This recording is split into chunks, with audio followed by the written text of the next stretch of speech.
सत साहिब साधो भाई सभी को राम राम। सतगुरु कबीर साहिब जीव को कहते हैं कि जब तक सार शब्द की प्राप्ति नहीं होगी तब तक मुक्ति असंभव है।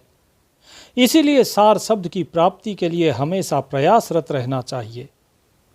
कबीर साहिब कहते हैं कि भाई सार शब्द जो है उसका हाथ भी है, उसका पैर भी है, उसका मध्य भी है।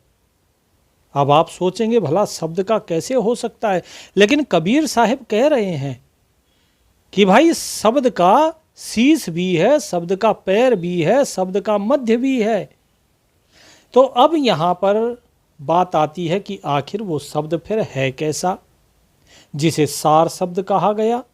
अगर उसके हाथ भी हैं, पैर भी हैं, शीश भी है, तो फिर ये क्यों कहा कि भाई उसका कोई हाथ पैर नहीं है।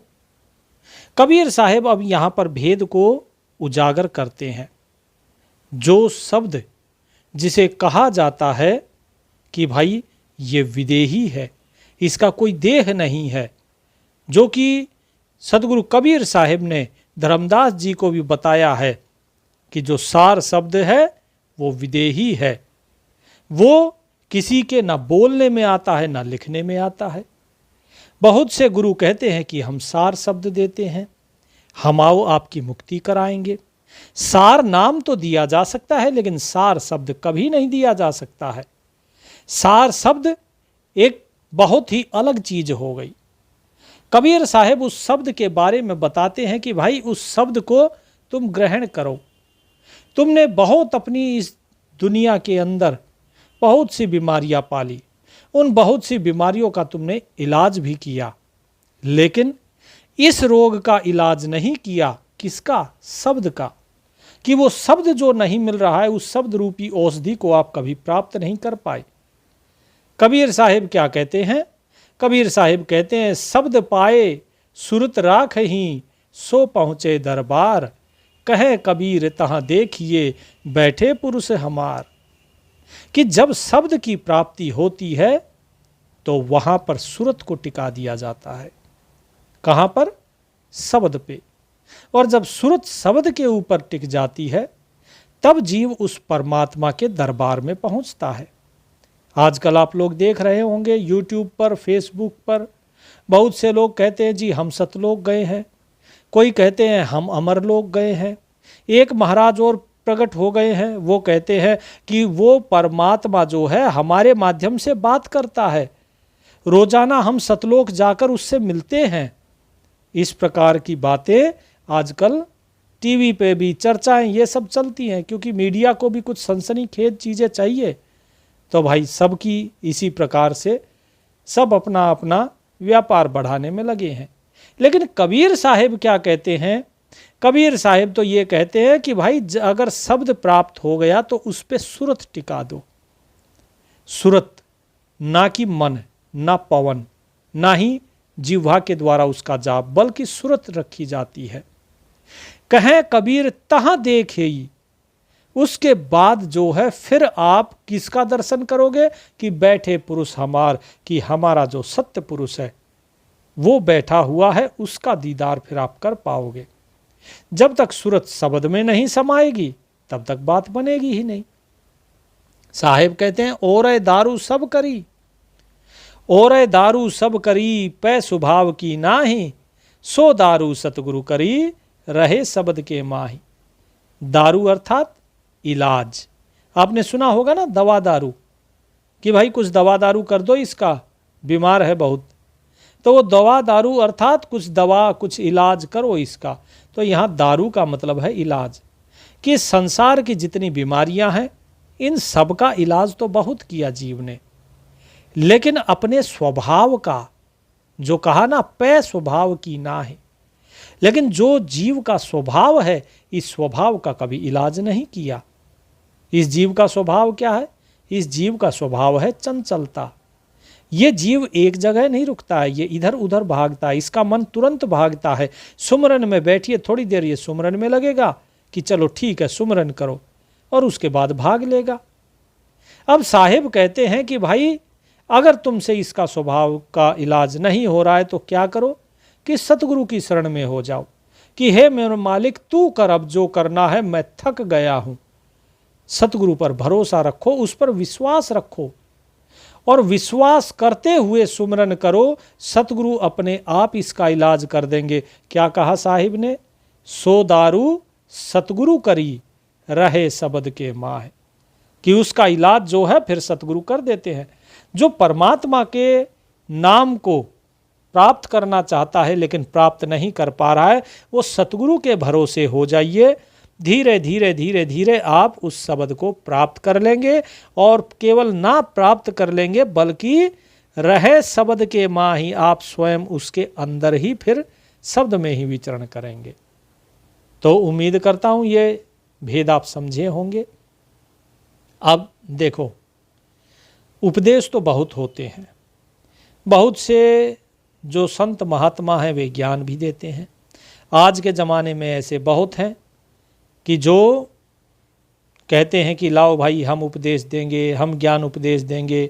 घर घर में शिष्य मंडली आती है और अनेकों अनेक प्रचार होते हैं, कोई पुस्तक के माध्यम से, कोई अखबारों के माध्यम से, कोई पोस्टर लगा दिया जाता है जगह जगह पे कि हाँ भाई ये एक नए गुरु हैं। तो देखिए, जो कथावाचक हैं उनको तो छोड़ दीजिए, क्योंकि कथावाचक को केवल अपनी कथाएं कहते हैं। लेकिन जो और हैं उनके पास भी अगर वो शब्द नहीं है, अगर वो उस शब्द से आपका मेल नहीं करा सकते हैं, तो फिर कोई लाभ नहीं। जो नाम देते हैं 52 अक्षरी नाम, वो परमात्मा का नाम नहीं है। 52 अक्षरी जो नाम है ये सच्चा नाम नहीं है। वो नाम तो बिना नाम का नाम है, वो नाम एक भाव है। आपको स्पष्ट बता दिया जा रहा है। अब इस भाव को, क्योंकि देखिए साहिब कहते हैं साधु भूखा भाव का, धन का भूखा नाही, धन का भूखा जो फिरे सो तो साधु नाही। साधु तो भाव का भूखा होता है, धन का भूखा नहीं। लेकिन अक्सर लोग क्या करते हैं, पहले चेला बनाएंगे, चेला बनाने के बाद बोलेंगे, बोले भाई हर महीने हमें इतने रुपए भेज देना, तुम्हारी सेवा लगा दी है, हर महीने इतना इतना देना है, आपको 10% देना है, कहीं 20%। मुसलमानों में कहते हैं कि जकात करो 40%, कि इतना इतना धन आपको हर महीने देना है। अरे भाई वो बीवी बच्चों को भी तो पालेगा, वो कहाँ से इतना लेकर आएगा? तो दान अपनी श्रद्धा के अनुसार होना चाहिए। दान जीव का जब प्रेम भाव होता है तब वो अपनी श्रद्धा से दान देता है, ना कि किसी के मांगने से। किसी के मांगने से दी हुई चीज भीख कहलाती है, ना कि दान। कबीर साहिब क्या कहते हैं कि जो उपदेश आपको दिया जाता है, जो मंत्र वगैरह का, बोले ये उपदेश नहीं है। सच्चा उपदेश क्या है कि शब्द उपदेश जो मैं कहूँ, जो कोई माने संत, कहें कबीर विचार के, ताही मिलाओ कंत। अब देखिए कबीर साहिब ने बिल्कुल स्पष्ट कहा है, स्पष्ट रूप से कहते हैं कि भाई मैं शब्द का उपदेश बता रहा हूं। ये उपदेश मैं जो बता रहा हूं, यदि इसे कोई भी साधु संत अगर मानता है तो मैं विचार करके कहता हूं कि मैं उसे परमात्मा से मिला दूंगा। ऐसा नहीं कि बिना विचारे कह रहा हूं, यह बिल्कुल प्रमाणित है। मान लो इस बात को कि हमारा बताया हुआ शब्द उपदेश जीव को उस परमात्मा के साथ मिला देता है। कंत अर्थात भगवान, कि भगवान के साथ आपको मिला देगा। अब क्या कहते हैं कि मता हमारा मंत्र है। अब जब पूछा जाता है ठीक है जी आप उपदेश कह रहे हैं शब्द का, कौन सा शब्द है, कौन सा मंत्र है, वो बता दीजिए हमारे को। तो कबीर साहिब क्या कहते हैं कि कौन सा मंत्र है हमारा, कि मता हमारा मंत्र है, हमसा होए सो ले, शब्द हमारा कल्प तरु जो चाहे सो दे। कि हमारा जो मत है, मत का अर्थात क्या होता है, एक मत होती है बुद्धि और एक मत होता है विचार। कि हमारा जो विचार है, जो विचार हमारे हैं, वही विचार ही आपका मंत्र है। अब सोच लीजिए, कबीर साहिब ने यहाँ नाम का खुलासा नहीं किया, यहाँ कबीर साहिब ने उस शब्द का खुलासा नहीं किया। कबीर साहिब क्या कहते हैं कि जो ये मंत्र है ना, ये मंत्र वास्तव में क्या है, ये हमारा मता है। मता अर्थात ये हमारा विचार है, हमारा निर्णय है, निश्चित जो बुद्धि है हमारी। कहते हैं ना मत, कि आपका क्या मत है, बताइए इसमें आपका क्या विचार है। तो वही चीज़ यहाँ साहिब बता रहे हैं कि हमारा जो विचार है ना, वो विचार ही वास्तव में मंत्र है, और कोई मंत्र नहीं। बहुत से लोग क्या कहेंगे, ओम नमो भगवते वासुदेवाय, कोई गायत्री मंत्र देता है, कोई कुछ मंत्र देता है, ओम नमः शिवाय देता है, और दुनिया भर के, और बहुत से ऐसे हैं ओम क्लियम हरियम श्रीयम, इस तरीके के जो हैं वो भी मंत्र देते हैं। साहिब कहते हैं ये मंत्र है ही नहीं। मंत्र क्या है हमारा? हमारा मत है, जो विचार है हमारा, वही मंत्र है। हम सा होए सो ले, और इसे केवल वही प्राप्त कर सकता है जो हमारे जैसा होगा, जिसकी बुद्धि हमारे जैसी होगी, जो अपने मत को हमारे मत से मिला ले, कि जैसा हमारा विचार है वैसा ही विचार जो स्वयं कर ले, स्वयं भी उसका भी ऐसा ही विचार हो।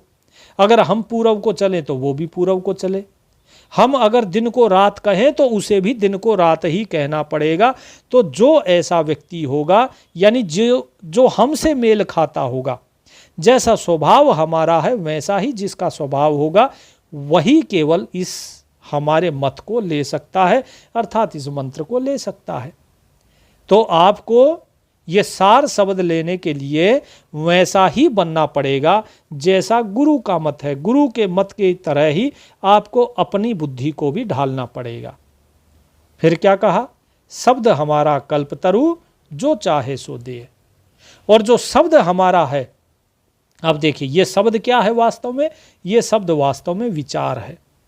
और ये विचार क्या है? कल्पतरु। कल्पतरु क्या होता है? कि वो वृक्ष जो मन चाहा फल दे।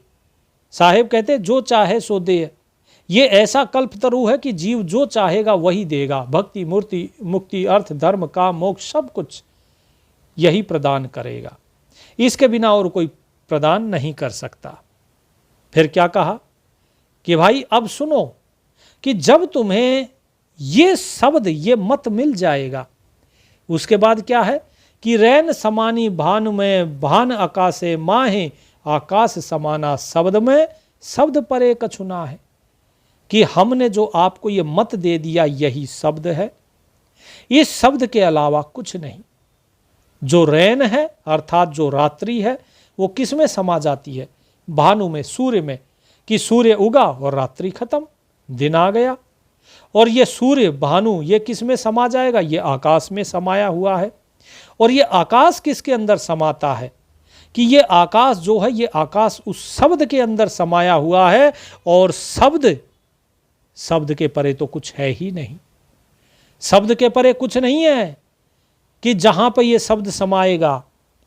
तो प्रश्न क्या पूछते हैं साध संगत जी? प्रश्न पूछती है कबीर साहिब से कि यदि शब्द के परे कुछ है ही नहीं तो बताइए ये शब्द कहां से प्रकट हो गया?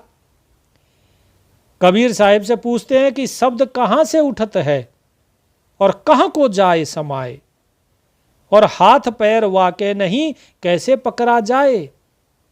कि भाई आपने तो कह दिया शब्द क्या है, कि शब्द जो है ये हमारा जो मत है ना, हमारा जो विचार है वो है।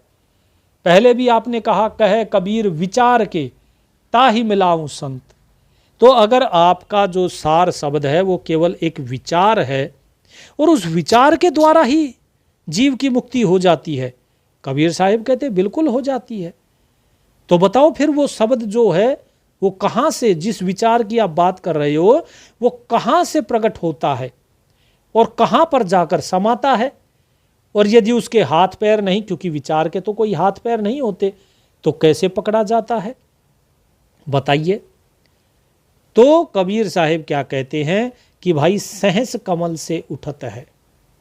कि जो आपका सहस्रार है ना, उस सहस्रार से वो उठता है और सुन नहीं जाए समाए, हाथ पांव वाके नहीं सूरत से पकड़ा जाए। कि भाई वो उठेगा कहाँ से? सहस्रार से। देखिए आप एक चीज को बिल्कुल दृढ़ करके अभी समझ लीजिए इस भेद को। आप में से बहुत से ऐसे भगत जी हैं जिनको झिंगुर की आवाज़ आ रही है और वो आवाज़ निरंतर चल रही है। किसी को शंख की आ रही है, किसी को घंटे की आ रही है और वो आवाज़ निरंतर चल रही है। लेकिन साधो भाई, अक्सर हम गलती क्या करते हैं कि जैसे ही वो आवाज आनी शुरू होती है, तो ये क्यों आती है? क्योंकि ये परमात्मा की आपके ऊपर कृपा होती है कि आपके लिए सतलोक का मार्ग वो खुल रहा है। अब कि अब आप सतलोक के उस मुक्ति के मार्ग पे, भक्ति के मार्ग पे चल सकते हो। आपके लिए मार्ग प्रशस्त कर दिया परमात्मा ने, सतगुरु ने आपके लिए वो मार्ग खोल दिया। इस धुन के आने का ये मतलब होता है। अब बहुत से लोगों को नहीं आती है। अच्छा, कई को क्या है, झिंगुर की आएगी और उसके बाद आगे नहीं आएगी, बस झिंगुर की आती रहती है। बहुत सौ को आती है जो शंख की आएगी। कुछ लोग हैं जो झिंगुर के आगे शंख, शंख के आगे जो है फिर घंटे की भी सुनाई देने लग जाती है, और किसी किसी को सीधे घंटे की सुनाई दे जाती है, लेकिन आगे नहीं बढ़ पाते। ऐसा क्यों होता है? इसका कारण है विश्वास। क्योंकि जब शुरू में जीव गुरु के पास जाता है, गुरु उसको जब नाम देता है, तो उसके मन में क्या होता है? विश्वास। वो पूरी श्रद्धा, पूरे प्रेम, पूरे विश्वास के साथ सुमरन करता है। और जब सुमरन करता है ये मन, तो धीरे धीरे उसके जो है ये मार्ग प्रशस्त होता है। और जैसे ही ये सतलोक का मार्ग खुलता है, वो बड़ा प्रसन्न हो जाता है कि अहो, मुझे तो झिंगुर की आवाज़ आ रही है, मुझे घंटे की आ रही है, मैं शंख की आवाज़ तक पहुंच गया। इस प्रकार से जीव बड़ा प्रसन्न होता है। लेकिन धीरे धीरे उसका विश्वास वो कम होता जाता है, वो अति आत्मविश्वास जो होता है उसमें चला जाता है, वो भेद करना शुरू कर देता है। जो सच्चा ज्ञान है सतगुरु का, उस ज्ञान से वो थोड़ा सा भटक जाता है, और जैसे ही भटकता है तो उसकी जो प्रगति है वहीं पर रुक जाती है। इसीलिए जिसे झिंगुर की आवाज़ आई वो झिंगुर तक ही रह जाता है। जिसको थोड़ा सा ये रहता है कि विश्वास अभी भी बना हुआ है, वो झिंगुर से थोड़ा आगे बढ़ता है, घंटे की, शंख की, इन आवाज़ों तक पहुंचता है। लेकिन फिर वहां तक पहुंचते पहुंचते उसका मन जो है वो बोर हो जाता है कि अरे बहुत हो गया सुमरन, थोड़ा इधर भागो, थोड़ा उधर, मन भटकना शुरू कर देता है। ये ऐसा क्यों होता है? ये सब काल का ही जाल है कि मन क्या करता है, मन पहले जीव को कहता है कि ठीक है भाई, तू बहुत बड़ा भक्त है, तूने मुझे वश में कर लिया, तो चलो आपकी जो भक्ति है उस भक्ति को निखरने देते हैं। इस मन को जो है थोड़ा सा भजन बंदगी में लगने देते हैं। लेकिन उसके बाद माया फिर से झपट्टा मारती है, क्योंकि ये जीव जो है ना, ये सोचता है कि मैं सुमिरन कर रहा हूँ। जैसे ही इसकी सावधानी हटती है, ये जब तक सतर्क रहता है, अपनी सांसों को देखता है, सांस सांस में सुमिरन करता है, तब तक तो इसकी प्रगति होती है। फिर बीच में क्या होता है कि इसकी सांसें टूटनी शुरू होती है, अर्थात इसकी जो सतर्कता है वो हटनी शुरू हो जाती है, वो कम हो जाती है। अब ये सतर्क नहीं है, इसे लगता है कि मुझे नाम सुमरन करना है, लेकिन ये भूल जाता है नाम सुमरन सांसों में करना है, सांस के ऊपर ज़्यादा ध्यान देना है।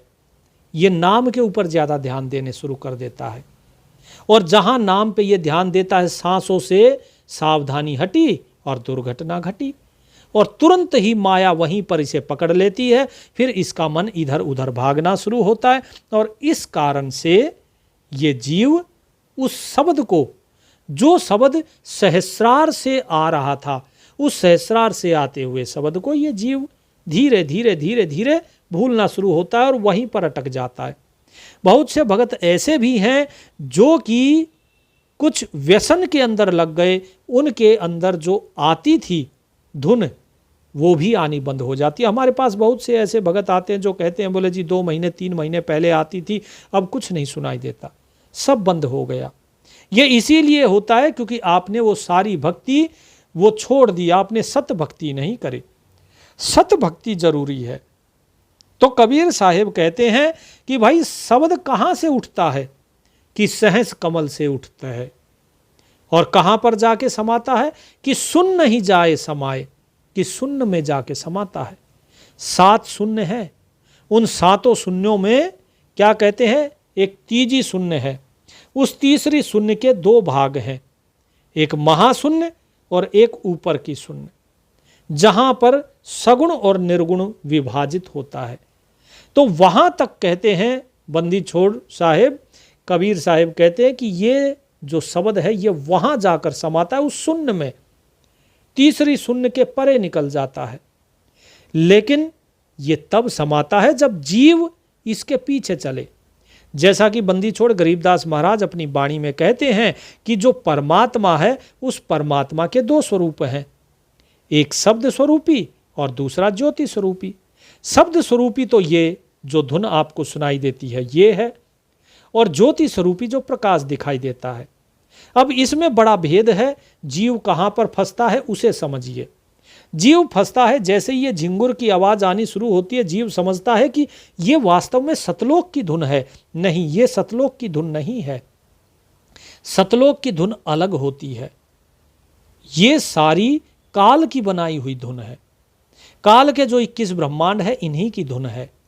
ये धुन तो उस सतलोक का रास्ता बताती है कि हाँ भाई आप सही मार्ग पे हो, आपके लिए मार्ग खुल गया, अब आप सतलोक जा सकते हो। लेकिन जाना उस काल के रास्ते से ही होकर पड़ेगा आपको।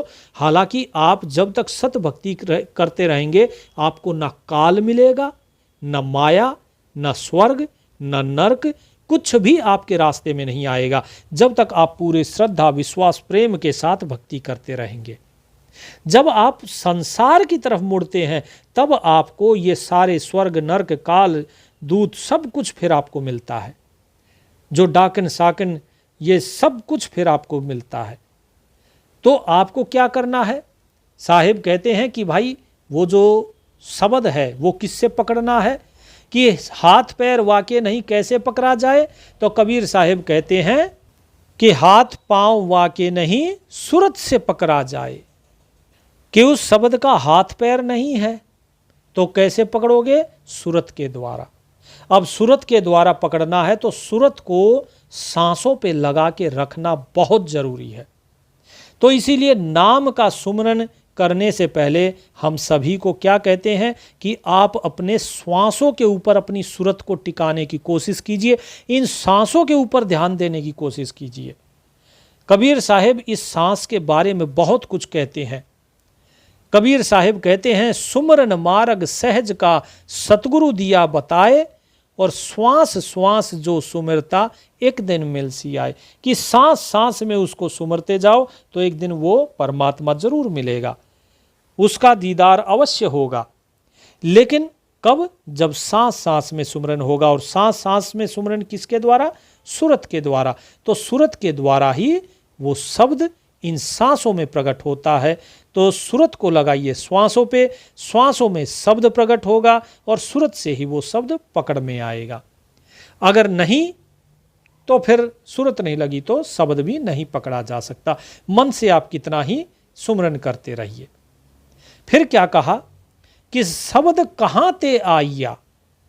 ध्यान से समझिएगा, प्रश्न है कि शब्द कहाँ ते आइया, कहाँ शब्द का भाव। देखिए अब यहां पर बात किसकी आ रही है? भाव की, जो ये दास बार बार आपको कहता है। कबीर साहिब ने यहां पे भाव के लिए कहा कि शब्द कहाँ ते आइया, कहाँ शब्द का भाव, कहाँ शब्द का शीश है और कहाँ शब्द का पाँव। तो अभी तक तो ये बताया जा रहा था कि भाई हाथ पैर नहीं है उसके, तो किससे पकड़ना है? सूरत से पकड़ना है।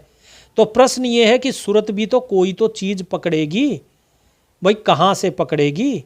उसका कोई आगा पीछा मध्य कुछ तो होगा। अगर हम कहते हैं ओम, तो ओ और मैं के बीच में जो है वो मध्य हो गया, ओ शुरुआत हो गई, मैं अंत हो गया। इसी तरह उस शब्द का कोई शुरुआत भी तो होगी, को सिर होगा, पैर होगा, कुछ तो होगा भाई। या बिना सिर पैर के ऐसे ही आपने कह दिया कि हाँ भाई ये शब्द है। कबीर साहिब कहते हैं कि जो विचार आपके मन में उठते हैं उनका क्या सिर पैर होता है? तो कौन सा सिर पैर होता है हमारे विचारों का? कि जहां से विचार प्रकट होना शुरू हुआ वो सिर, और जहां विचार अंत हो गया वो पैर, और बीच का हिस्सा जब विचार चल रहा है वो उसका मध्य। तो यहां पे कबीर साहिब क्या कहते हैं? यहां कबीर साहिब इसका भेद खोलते हैं कि भाई शब्द ब्रह्मांड ते आइया। शब्द कहां से उठता है? ब्रह्मांड से। कहां से? ब्रह्मांड से। तो शब्द ब्रह्मांड से आइया। अब ये ब्रह्मांड बाहर वाला ब्रह्मांड मत समझ लेना, ये चांद तारे जो दिख रहे ना, ये है आपका जो मस्तिष्क, कपाल, ऊपर का सहस्रार भाग जो है, इसे कहा जाता है ब्रह्मांड, और नीचे का शरीर कहा जाता है पिंड। कि वो सार शब्द जो है वो ब्रह्मांड से उठता है, और ब्रह्मांड से जब उठता है तो क्या बताया कि शब्द ब्रह्मांड ते आया, मध्य शब्द का भाव, और जो मध्य है शब्द का वो क्या है, भाव। अब इस चीज को समझ लीजिए। अब देखिए, आपका जो पूरा शरीर है, इस शरीर में सारा काम कौन करता है? आपके पैर चलते हैं और आपके हाथ चलते हैं, लेकिन ये हाथ पैर किसकी वजह से चल रहे हैं? ये हाथ पैर उस ऊर्जा की वजह से चल रहे हैं जो आपका जो मध्य का भाग है, जहाँ पे फेफड़े आपकी श्वासों को चला रहे हैं, आपकी हृदय गति को, आपका दिल जो है वो धड़क रहा है तो सारा रक्त संचार चालू है, और आपके पेट के अंदर भोजन है वो पचता है, वो ऊर्जा देता है। यदि वो ऊर्जा ना हो, या फिर ये श्वास ना हो, या हृदय गति अगर ना चले, तो ये सारा शरीर क्या है? अगर मस्तिष्क काम नहीं करेगा तो शरीर जो है वो फिर भी जीवित रहता है, लेकिन हृदय गति बंद हो जाए, शरीर खत्म। शरीर के पेट में अगर ऊर्जा बननी खत्म हो जाए भोजन से, तो शरीर खत्म, और यदि श्वास बंद हो जाए तो शरीर खत्म। यानी असली जो मध्य है वो क्या है? वो है हमारा जो कंधे से लेके और हमारे कमर तक का जो हिस्सा है, ये हमारा वास्तव में मध्य है। यानी सारे हमारे शरीर का सार यहीं पर छुपा हुआ है। यहीं पर मेरुदंड है, यहीं पर ब्रह्मा विष्णु महेश हैं, सब कुछ इस मध्य में ही है। टांगों में ब्रह्मा विष्णु महेश नहीं है, हाथों में ब्रह्मा विष्णु महेश नहीं है। तो कबीर साहिब यही चीज बता रहे हैं कि शब्द ब्रह्मांड ते आया, और मध्य शब्द का भाव, की जो भाव है वो भाव ही इस शब्द का मध्य है। यानी कि जो मुख्य सार है इस सार शब्द का, वो क्या है? भाव। इसीलिए ये दास बार बार आपको भाव पे केंद्रित रहने के लिए कहता है, बिना भाव के बात बनेगी नहीं। अब क्या कहा आगे? कि ज्ञान शब्द का शीश है, अज्ञान शब्द का पांव। कि ज्ञान जो है, ज्ञान किसका? उस परमात्मा का ज्ञान जो सत्य ज्ञान है। सत्य ज्ञान किस चीज का? सत्य ज्ञान ये नहीं है कि परमात्मा, कबीर साहिब परमात्मा है या नहीं है, ये सत्य ज्ञान नहीं है। ना ही ये ज्ञान है कि कृष्ण काल है कि नहीं है, वेदों का ज्ञान क्या कहता है, शास्त्र का क्या कहता है, पुराण का क्या कहता है, ये ज्ञान नहीं है। ये सब जानकारियां हैं, ये केवल मार्गदर्शन के लिए है, ये वास्तविक ज्ञान नहीं। असली ज्ञान है परमात्मा का ज्ञान, असली ज्ञान है अद्वैत का ज्ञान, असली ज्ञान है क्षर अक्षर नहीं अक्षर, इन तीनों अवस्थाओं में धीरे धीरे ऊपर चढ़ना। वहां पर कैसे चढ़ा जाता है, वो है असली ज्ञान। असली ज्ञान है उस शब्द को पहचानना। तो इसीलिए सार शब्द जीव जागृत नहीं कर पाता। क्यों? क्योंकि भाव नहीं है। लोग जाते हैं, बड़े बड़े गुरु बैठे हैं, सबके पास जब जाते हैं वो क्या कहते हैं? हाँ जी ये मंत्र जप लो, ठीक है जी ये नाम जप लो, ये सतनाम हो गया इसे जप लो, ये सार नाम हो गया इसे जप लो, ये सार शब्द हो गया इसे जप लो। कोई ओम नमः शिवाय दे रहा है, कोई राधा कृष्ण दे रहा है, कोई राधे राधे दे रहा है। मतलब अनेक तरीके के नाम, जिसका जैसा नाम है, सबके अपने अपने मत हैं और अपने अपने मत के अनुसार सभी नाम दे रहे हैं। लेकिन कबीर साहिब क्या कहते हैं? कबीर साहिब कहते हैं कि जिसके अंदर भाव है वही शब्द के मध्य को पकड़ पाता है, और जिसके अंदर अद्वैत का ज्ञान है, यानी जो तू और मैं के भेद से परे हो गया, वही ज्ञान सच्चा ज्ञान है। जो ये जानता है कि ये सारा जगत मैं ही हूं, जिस प्रकार सारे सपने को देखने वाला, चलाने वाला, उसको खत्म करने वाला, सपने का कण कण केवल मैं था, इसी प्रकार ये सारा जगत, इस सारे जगत को देखने वाला, इसको चलाने वाला, इसको पैदा करने वाला, सब कुछ वही है, मैं भी वही हूं, और ये सारा संसार वही है। तो ये सारा संसार वो ही मैं हूं। जो इस अद्वैत तू और मैं के भेद से परे हो जाता है, केवल वही सच्चे ज्ञान को प्राप्त कर पाता है। तो उस ज्ञान की बात यहां पर कही है कबीर साहिब ने, कि वो ज्ञान शीश है, किसका? शब्द का। अच्छा, पैर क्या है कि अज्ञान शब्द का पांव, और जो अज्ञान है वो शब्द का पैर है। शब्द का पैर अर्थात यदि शब्द छूट गया, शब्द निकल गया, तो क्या बचा? अज्ञान ही बच गया। क्योंकि जैसे आप बोलते हो ओम, तो ओम कैसे? ए उ मैं, इस तरह, तो ये हो गया आपका ओम।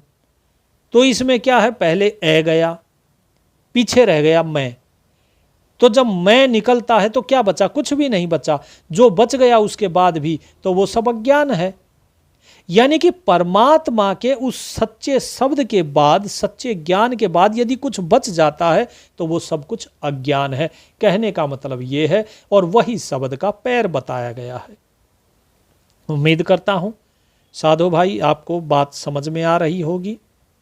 क्योंकि देखिए, आप कितना ही भी ज्ञान ले लीजिए, किसी भी वेद का, पुराण का, शास्त्र का, स्वयं कबीर साहिब की वाणी का ही आप ज्ञान ले लीजिए, लेकिन उस ज्ञान को पढ़ के आपके अंदर केवल अहंकार आएगा।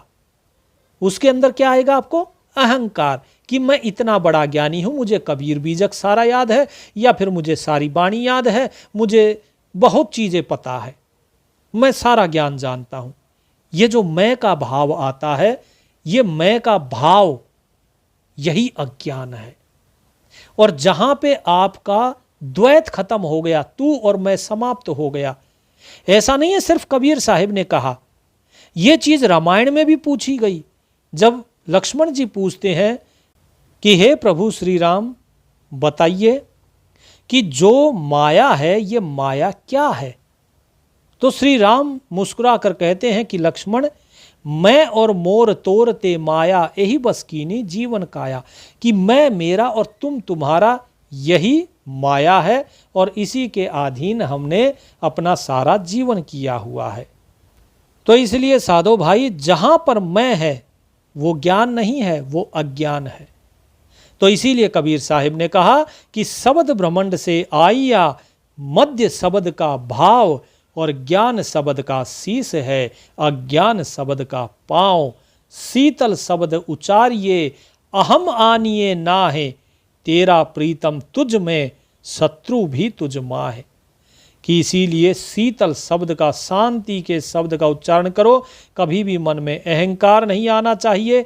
वो परमात्मा तुम्हारे ही अंदर है, और जब सोचो, जब तुम्हारे ही अंदर है अगर वो परमात्मा, तो सबके अंदर वही परमात्मा होगा। अगर सभी के अंदर वही है तो जाहिर सी बात है, फिर सभी तुम्हारे मित्र हो गए। लेकिन यदि उसके अंदर, बाकियों के अंदर आप परमात्मा को नहीं देखते हो, तो बाकी फिर उनमें आप अपने शत्रुओं को भी देखते हो।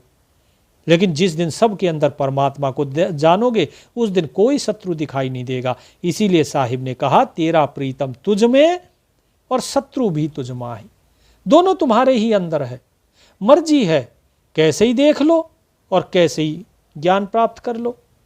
अगर आप कहते हो संसार सत्य है, अगर आप कहो कि मैं सत्य हूं और इस शरीर को आप सत्य मान रहे हो, तो फिर तो संसार भी सत्य है।